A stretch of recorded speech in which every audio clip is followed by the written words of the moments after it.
বিশ্বনবী পাগলের মতো একবার হাউজে কাউসারে যাবেন, একবার সিরাতে যাবেন, একবার পুলসিরাতের দিকে, একবার হাউজে কাউসারের দিকে পাগলের মতো দৌড়াতে থাকবেন।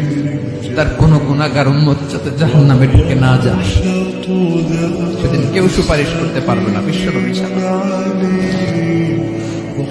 এজন্য 5 নম্বর আল্লাহ বললেন, মান যাল্লাযী ইয়াশফাউ ইনদাহু ইল্লা বিইযনিহি।